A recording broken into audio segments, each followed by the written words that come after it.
نحمده ونصلی علی رسولہ الکریم اما بعد فاعوذ باللہ من الشیطان الرجیم بسم اللہ الرحمن الرحیم۔ السلام علیکم۔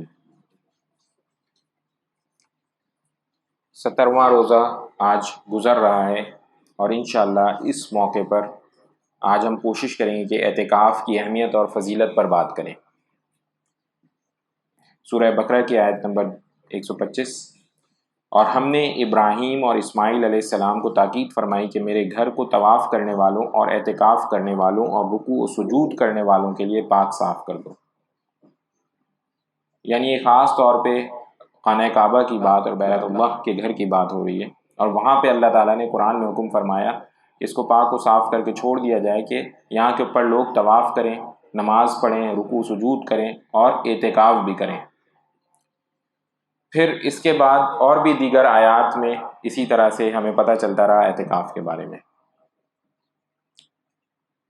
تو ایک حدیث میں آپ کے سامنے پیش کرتا ہوں، صحیح مسلم کی حدیث، حضرت عائشہ رضی اللہ عنہا سے مروی ہے کہ حضور نبی کریم صلی اللہ علیہ وسلم رمضان المبارک کے آخری 10 دن اعتکاف کیا کرتے تھے، یہاں تک کہ اللہ تعالیٰ کے حکم سے آپ صلی اللہ علیہ وآلہ وسلم کا وصال ہو گیا۔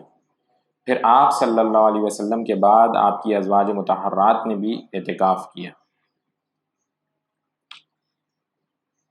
ادھر سے دو باتیں پتہ چلیں۔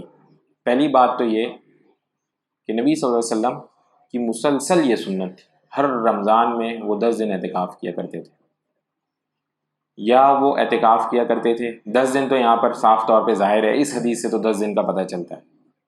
ساتھ میں ایک بات اور پتہ چلی کہ ازواج مطہرات بھی ساری کی ساری پھر اعتکاف کیا کرتی تھی۔ ایک اور حدیث آگے چلتے ہیں۔ حضور نبی صلی اللہ علیہ وسلم ہر سال 10 دن کا اعتکاف فرماتے تھے۔ ایک مرتبہ سفر پیش آ گیا تو اگلے سال 20 روز کا اعتکاف کیا۔ یعنی اس کی اہمیت کا اندازہ اس سے پتہ چلنا چاہیے۔ اچھا، پہلے آج کے دور میں جیسا سفر ہوتا ہے نا کہ ہم گھومنے چلے گئے، کوئی لوگ ناردرن ایریاز چلے گئے، کوئی پتہ چلا دبئی چلا گیا گھومنے کے لیے، تو پہلے دور میں اس طرح نہیں تھا۔ پہلے دور میں سفر کو اذیت سمجھا جاتا، کام ہوتا تھا، ضروری کام ہوتا تھا، اس کے لیے گھر سے باہر نکلا جاتا تھا، ایسے ہی نہیں نکلا جاتا تھا، گھومنے پھرنے کا کانسیپٹ ایسا نہیں تھا کوئی۔ تو یعنی ضروری کام کی وجہ سے نکل جانے کے باوجود اس کی اگلے سال انہوں نے ایک طرح سے سمجھ جائیں قضا پوری کی۔ اہمیت کا اندازہ ہونا چاہیے۔ پھر اس سے آگے ایک اور حدیث حضرت ابو ہریرہ رضی اللہ عنہ سے مروی ہے کہ حضور نبی اکرم صلی اللہ علیہ وسلم ہر سال رمضان المبارک میں 10 دن اعتکاف فرماتے تھے، اور جس سال آپ صلی اللہ علیہ وسلم کا وصال مبارک ہوا اس سال آپ صلی اللہ علیہ وسلم نے 20 دن اعتکاف فرمائے۔ تو یعنی یہ غالباً یہ وہی آخری سال ہے جس میں پچھلے سال وہ سفر میں گئے، تو اس سال پھر انہوں نے 20 روز کا اعتکاف کیا۔ بظاہر ان حدیثوں سے ایسا لگتا ہے کہ یہ تو لازمی ہمیں کرنا چاہیے، لازمی، اس کے بغیر گزارا نہیں ہے۔ کیوں؟ کیونکہ ہم نے پہلے قرآن کی آیتوں میں یہ پڑھا کہ ہمارے لیے بہترین نمونہ کس کی زندگی ہے؟ نبی صلی اللہ علیہ وسلم کی زندگی۔ انفارچونیٹ ہے آج کل جب مساجد میں اعلان ہوتا ہے اعتکاف کے لیے تو وہ اعلان یوں ہوتا ہے کہ اگر اس پورے محلے سے کوئی بھی نہیں بیٹھا اعتکاف کے لیے تو یہ پورا محلہ گناہ گار ہو۔ انا للہ و انا الیہ راجعون۔ صورتحال تو یہ ہونی چاہیے تھی کہ جیسے کسی اسکول میں ایڈمیشن لینا ہوتا ہے نا، اور پھر ایک لسٹ لگتی ہے کہ اتنے سے بچوں کو ایڈمیشن مل گیا، تو صورتحال تو گویا کچھ یوں ہونی چاہیے تھی کہ لوگ لسٹ لگاتے ہوتے کہ بھائی اس مسجد میں 8 یا 9 لوگوں کی جگہ اعتکاف کی، تو 20-25 لوگوں نے سائن اپ کیا ہے، اور لیکن ان 7-8 کو ہم نے اجازت دی ہے اعتکاف کرنے کی۔ لیکن سچویشن اس کا وائس ورسا، سمجھ رہے نا آپ بات میری؟ تو پتہ یہ چلتا ہے کہ بھائی یہ بہت ضروری ہے۔ ایک اور حدیث آپ کے ساتھ شیئر کرتا ہوں انشاءاللہ، صحیح بخاری کی حدیث ہے۔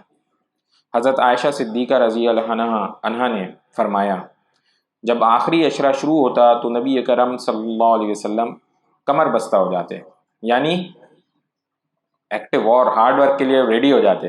آخری عشرہ شروع ہوتا تو اس کی راتوں کو زندہ رکھتے، یعنی شب بیدار رہتے، راتوں میں جاگا کرتے تھے، اور گھر والوں کو جگایا کرتے۔ گھر والوں میں ازواج مطہرات یعنی تو یہاں سے دو باتیں پتہ چلیں دوبارہ. پہلی بات تو یہ کہ وہ اس کے لیے اپنے آپ کو پریپیئر کیا کرتے تھے. مطلب دیر از اے ڈفرنس. پہلے 20 دن میں اور 10 دنوں میں آخری کے کوئی ڈفرنس ہوتا تھا. بالکل پہلے 20 دن جیسے نہیں ہوتے تھے. تبھی وہ کہہ رہی ہیں کہ وہ کمر بستہ ہو جاتے تھے اور زیادہ قوت کے ساتھ کھڑے ہو جاتے تھے. اور دوسری بات کیا پتہ چلی کہ وہ یہ عمل صرف خود نہیں کیا کرتے تھے, اس کے لیے اپنے گھر والوں سے بھی کہتے تھے کہ کھڑے ہو جاؤ بھائی, تیار ہو جاؤ. بات سمجھ میں آ رہی ہے؟ اب حال کیا ہے اس وقت؟ انفارچونیٹلی ابھی تو کرونا وائرس آ گیا, ورنہ کرونا وائرس نہیں ہوتا تھا تو آخری 10 دنوں میں لوگوں کو شاپنگ کرنی ہوتی, آخری 10 دنوں میں لوگوں کو سارے افطار اور بفے کرنے ہوتے تھے. تو کچھ چیزیں تو کرونا وائرس نے انسانوں کو واپس سے اللہ کی راہ پہ بھی لگانے میں کیا کام. اور اس سے بڑا مسئلہ کیا, 21 کو کہیں ختم ہو گیا تراویح کا, کہیں 23 کو ختم ہو گیا, کہیں 27 کو ختم ہو گیا, کہیں 25 کو ختم ہو گیا. اس کے بعد مسجد سے لوگ ہی گئے, ایسا لگا کہ بس رمضان ہی ختم ہو گیا. تراویح پڑھنے والے بھی جو آتے تھے, جنہوں نے پورے مہینے محنت کی, مشقت کی, اور جب وہ آخری 10 دن آ گئے تو اس میں چونکہ پہلے ختم ہو گئی تراویح, اب انہوں نے بھی آنا چھوڑ دیا. ایسے ہی ہوا نا؟ نہیں, ابھی تو ویسے ہی کثرت عوام جو تراویح کا اہتمام ہی نہیں کرتے. تو یہ بہت اہم ہے. یہاں سے بھی دو چیزیں پتہ چلیں. خواتین کے لیے بھی اتنی محنت ہے جتنی مردوں. یہ ایٹ لیسٹ گھر والے ضرور بتائیں اپنی خواتین کو کہ اب آپ کا فوکس آخری 10 دنوں میں کس چیز پہ ہونا چاہیے؟ عبادات پہ, نہ کہ عید پہ پکانا کیا ہے, شاپنگ کیا کرنی ہے. یہ سارے کام کوشش کریں کہ رمضان سے پہلے ہو جائیں تو اچھا ہے. کر سکتے ہیں نا اتنی پلاننگ یا نہیں؟ وہ کسی کے گھر میں شادی ہوتی ہے تو وہ کتنے 2-3 مہینے 4-5-6 مہینے پہلوں سے تیاری ہو رہی ہوتی ہے کہ ہاں بھائی یہ سامان خرید لیا, وہ ہال بک کرا لیا, وہ فلانا کام کر لیا, فلانا کام کر لیا. تو یہ اس کے لیے نہیں کیا تیاری ہو سکتی, اس کے لیے تو اور زیادہ اہتمام ہونا چاہیے. ایسا بھی ہو سکتا ہے کہ 10 دن کا کھانا بنا کے آج کل کے دور میں فریج میں رکھ دیا کہ کھانا ہی نہ پکانا پڑے, گرم کریں گے اور کھائیں گے. ہو سکتا ہے نا؟ نہیں. تو یہ تو سوچنے کی بات ہے کہ اب آپ کتنا اپنے آپ کو اللہ تعالیٰ کے لیے خالص کرنے کو تیار ہے, کتنا زیادہ اپنے آپ کو اللہ کے لیے وقف کرنے کے لیے تیار ہے. اعتکاف کا مقصد کیا ہے؟ دیکھیں یہ بات بالکل اچھی طرح سے سمجھ لیں کہ یہ اپنے آپ کو اللہ تعالیٰ کے لیے خالص کرنے کا وقت. وہ جو دن ہے ان دنوں میں بس بیٹھنا اور صرف اللہ کو یاد کرنا. نیکی کا کام تو یہ بھی ہے کہ باہر جائیں اور جا کر کے روڈ بھی صحیح کروا دیں, کسی غریب کی مدد کر دیں. یہ سب نیکی کے کام ہیں کہ نہیں ہے؟ کسی نے دعوت دی, اس دعوت میں چلے جائیں, نیکی کا کام ہے. سنت ہے دعوت قبول کرنا اور جا کے اٹینڈ کرنا. لیکن ان آخری 10 دنوں میں یہ مقصود نہیں ہے. ان آخری 10 دنوں میں فوکس صرف ایک چیز ہونی چاہیے کہ اللہ تعالیٰ کے ساتھ تعلق, قرآن کے ساتھ تعلق, نمازوں کا اہتمام, دعاؤں کا اہتمام. دیکھیں اعتکاف کرنے والوں کے لیے کچھ چیزیں منع بھی کر دی گئیں. دوبارہ ایک صحیح حدیث آپ کے سامنے پیش کرتا ہوں. حضرت عائشہ رضی اللہ عنہا کہتی ہیں کہ سنت یہ ہے کہ اعتکاف کرنے والا کسی مریض کی عیادت نہ کرے, نہ جنازے میں شریک ہو, نہ کسی عورت کو چھوئے, اور نہ ہی اپنی اہلیہ کے ساتھ بھی تعلق قائم کرے, اور نہ کسی ضرورت سے نکلے سوائے ایسی ضرورت کہ جس کے بغیر کوئی چارہ نہ ہو. مطلب مسجد سے نکلنے سے باہر تمام چیزوں پر پابندی, غیر ضروری نکلنا ہی نہیں ہے مسجد سے اعتکاف کی صورت میں. تو ابھی جب میں آپ سے پیچھے کہہ رہا تھا نا کہ ساری چیزیں ترک کرنے کا بہت اچھا موقع مل جاتا ہے, تو یہ آفیشلی الاؤڈ ہو گیا. نبی صلی اللہ علیہ وسلم سے یہ حدیث وہ شیئر کر رہی ہے. تو آفیشلی الاؤڈ ہو گیا کہ اب دعوت بھی چھوڑ دو, جنازہ کتنا امپورٹنٹ چیز ہے چھوڑ دو, اور صرف اللہ کے لیے اپنے آپ کو مختص کر لو. اب ہمارے یہاں جو آج کل اعتکاف ہوتا ہے اس میں بھی بڑا کچھ جگہوں پہ تو بہت اچھا اہتمام ہوتا ہے, اور باقاعدہ لوگ یکسوئی کے ساتھ دین کے اوپر محنت کرتے ہیں. تو اس چیز کا بھی خصوصی طور پہ اہتمام کیا جائے کہ ایسا نہ ہو کہ اعتکاف میں بیٹھے ہیں تو دنیاوی باتیں شروع ہو گئیں, اور دوبارہ وہی کام کاج, موبائل کا دور ہے نا, تو غیر ضروری کام کاج بھی شروع ہو گیا. گھر والوں سے باتیں ہو رہی ہیں, اور رشتہ داروں سے دور دور باتیں ہو رہی ہیں, اور سیاست پہ گفتگو ہو رہی ہے.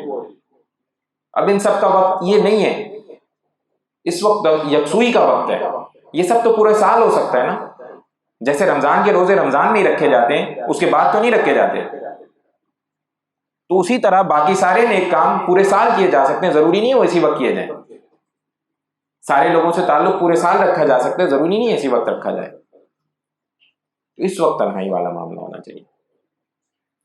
تو اس سے اور آگے آتے ہیں، ایک اور حدیث آپ لوگوں کے سامنے پیش کرتا ہوں۔ رسول کریم صلی اللہ علیہ وسلم نے رمضان المبارک کے پہلے عشرے کا اعتکاف کیا۔ اب یہ دیکھیں بہت اہم حدیث ہے یہ، کہ پہلے عشرے کا اعتکاف کیا، پھر درمیانی عشرے کا اعتکاف کیا، جس کے دروازے پر چٹائی لٹکائی ہوئی تھی۔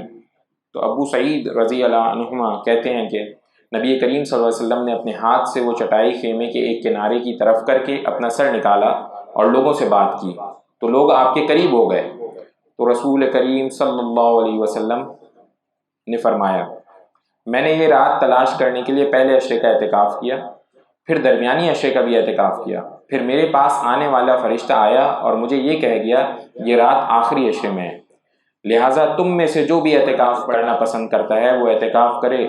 تو لوگوں نے نبی کریم صلی اللہ علیہ وسلم کے ساتھ اعتکاف کیا، تو پتہ یہ چلا نبی صلی اللہ علیہ وسلم کسی رات کی تلاش میں تھے، تو پہلی 10 راتوں کو میں تلاش کیا، نہیں ملی، دوسری 10 راتوں میں بھی تلاش کیا، پھر نہیں ملی، اور اس وقت پھر حضرت جبریل علیہ السلام آئے، یہ غالباً کوئی اور فرشتہ، جو سبھی فرشتہ ہے اس وقت نام نہیں، لیکن وہی آتے تھے تو اس لیے میں نے ان کا نام لیا، اور پھر بتایا کہ یہ رات آخری عشرے میں۔ تو وہ آئے اور انہوں نے صحابہ کرام رضی اللہ عنہ اجمعین سے کہا کہ جی آخری عشرے میں اعتکاف کرو، یہ کوئی خاص رات ہے اس عشرے میں، تو میں ساتھ ساتھ انشاءاللہ وہ بھی آپ کے ساتھ ڈسکس کر جاؤں گا۔ میں بات کرنے لگا ہوں لیلۃ القدر کی۔ ایک اور حدیث آپ کے سامنے پیش کرتا ہوں، یہ صحیح بخاری کی حدیث ہے۔ رسول اللہ صلی اللہ علیہ وسلم ہمیں شب قدر کی خبر دینے کے لیے تشریف لا رہے تھے کہ 2 مسلمان آپس میں جھگڑا کرنے لگے۔ اس پر آپ صلی اللہ علیہ وسلم نے فرمایا کہ میں آیا تھا کہ تمہیں شب قدر بتا دوں، لیکن فلاں فلاں نے آپس میں جھگڑا کر لیا، بس اس کا علم اٹھا لیا گیا، اور امید یہی ہے کہ تمہارے حق میں یہی بہتر ہوگا، بس اب تم اس کو تلاش آخری عشرے کی 9 یا 7 یا 5 کی راتوں میں کیا کرو۔ یعنی نبی صلی اللہ علیہ وسلم کو ایکچول رات بھی بتا دی گئی تھی کہ وہ 23، 25، 27 ہو سکتی ہے، 21، 23، 25، 27 ہو سکتی ہے، ایکچول بھی بتا دی گئی تھی، لیکن جب وہ باہر نکلے بتانے کے لیے تو 2 لوگ آپس میں لڑ رہے تھے۔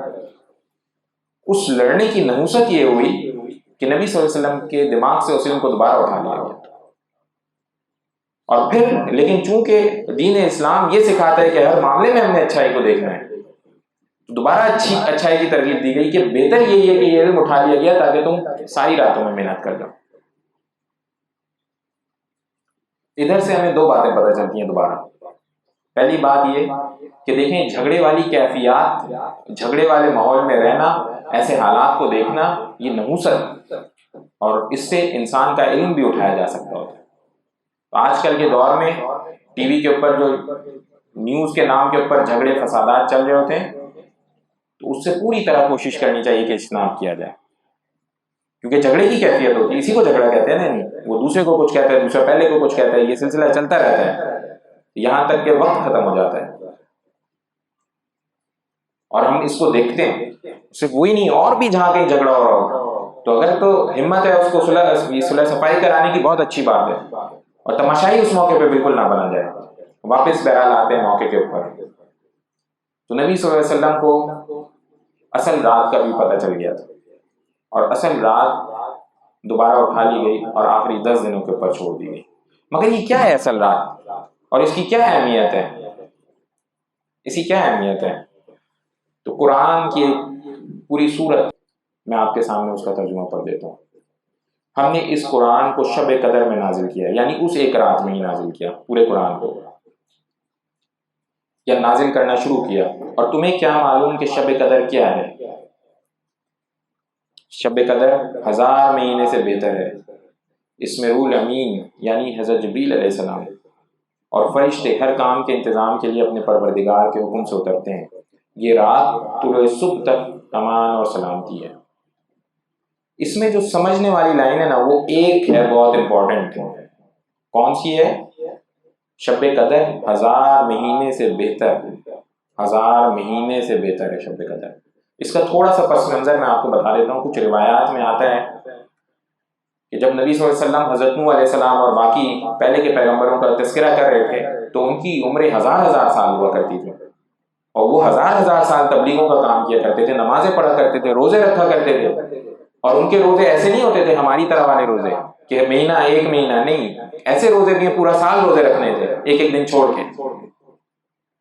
تو صحابہ بڑے پریشان ہوئے، انہوں نے کہا کہ ان کی عبادتیں تو ہم سے بہت زیادہ ہیں، ان کی تو عمر 1000 سال ہے، ہماری تو عمر 55 60 70 سال ہے، تو ہم تو ان کے برابر پہنچ ہی نہیں سکتے عبادتوں میں۔ اس پر یہ آیت کا نزول اور خوشخبری دی گئی کہ ایک رات ایسی دی گئی ہے جو 1000 راتوں کے برابر ہے۔ گیمز کھیلیں نا تو گیمز میں ہوتا نہیں اچانک ایک بونس اسٹیج آ گیا، تو میں تو کہتا ہوں بونس اسٹیج کا جو آئیڈیا ہے وہ یہیں سے لیا گیا ہے، یعنی یہ بونس اسٹیج ہے، اب یہاں پہ اس میں مرو گے بھی نہیں، اور اس میں جو ہے وہ اگر کوائنز ہیں تو وہ کوائنز بہت زیادہ ہیں، اگر پوائنٹس لینے کی اپرچونٹی ہے تو پوائنٹس لینے کی اپرچونٹی بہت زیادہ ہے، اس میں کوئی رکاوٹ نہیں ہے۔ تو یہ وہ 1000 مہینوں والی رات ہے۔ اس کی چھوٹی سی کیلکولیشن تو ذرا دیکھیں نا، اگر کسی پڑھنے والے نے اس رات میں ایک بار قل هو اللہ احد پڑھ لی، ایک بار، تو یعنی اس نے کتنی بار پڑھ لی؟ بتائیں کتنی بار پڑھ لی؟ جی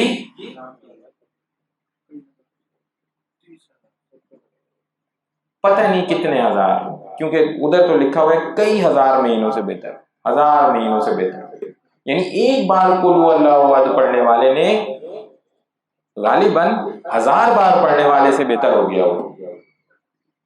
اس رات کی اہمیت، جس نے 2 نفل پڑھ لی اس نے یعنی 1000 مہینوں کی راتوں میں 2 نفل پڑھ لی۔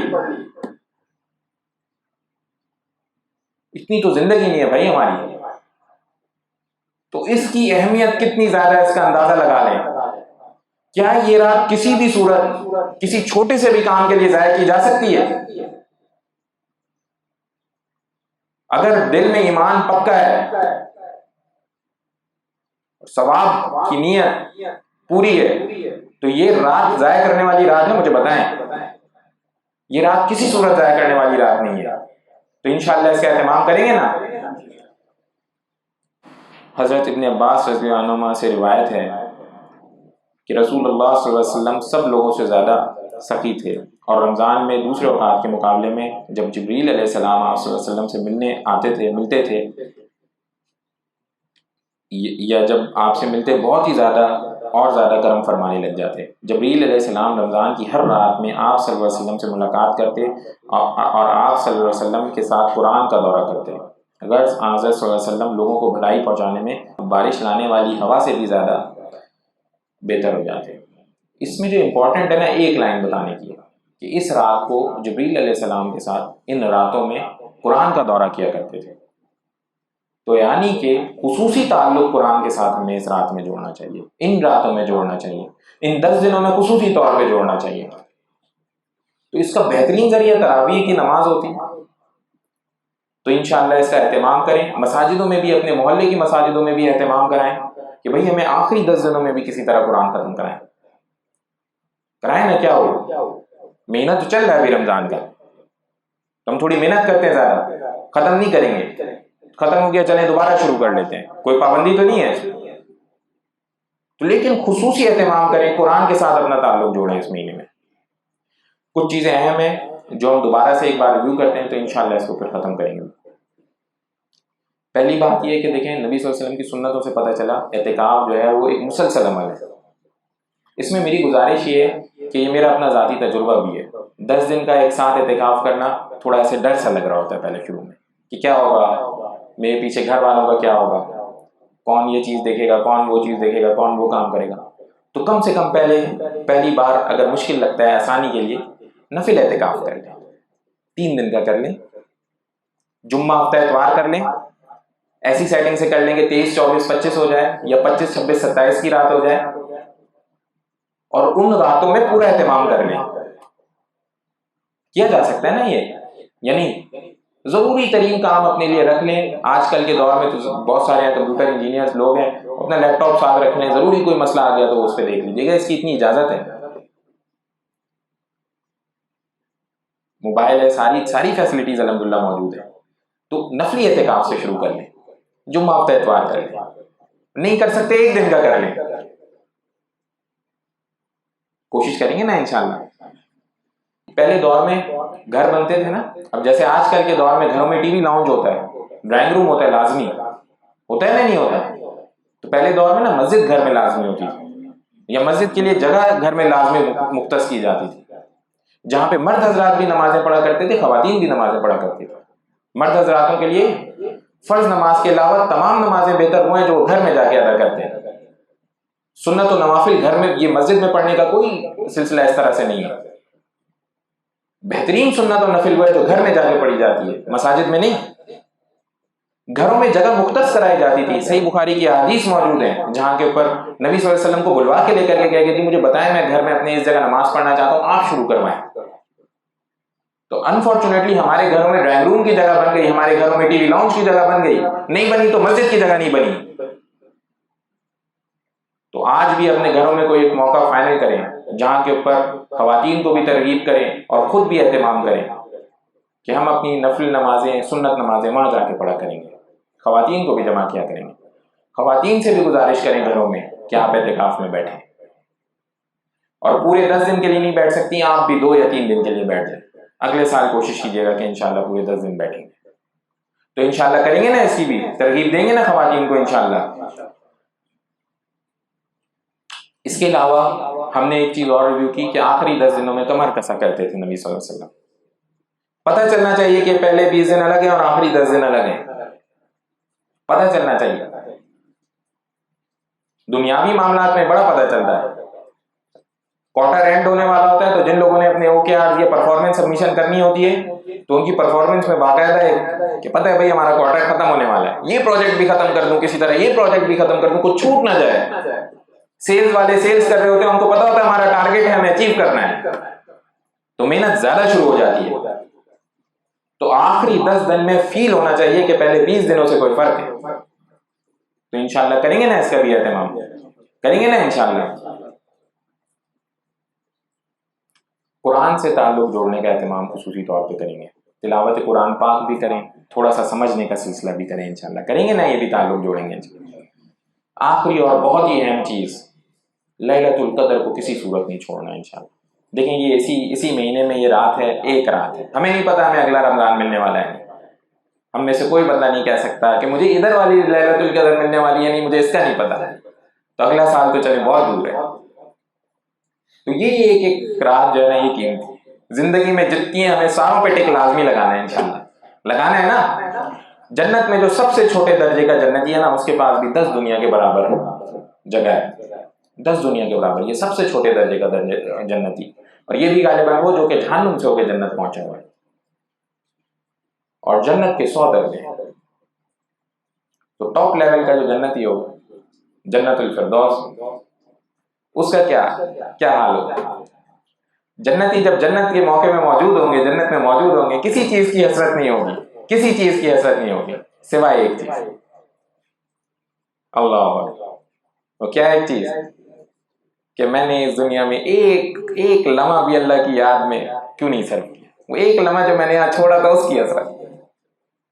ہم لوگ تو یہاں دنیا میں محنت ہے، اچھے سے اچھے گھر کی، بڑے سے بڑے گاڑی کی، تو آخرت کے لیے بھی جنت الفردوس کی محنت تو ہونی چاہیے نا. یعنی کم سے کم والے میں جانے کا شوق لگا ہوا ہے. تو جنت الفردوس کی انشاءاللہ کو قوت کی جائے گی نا انشاءاللہ.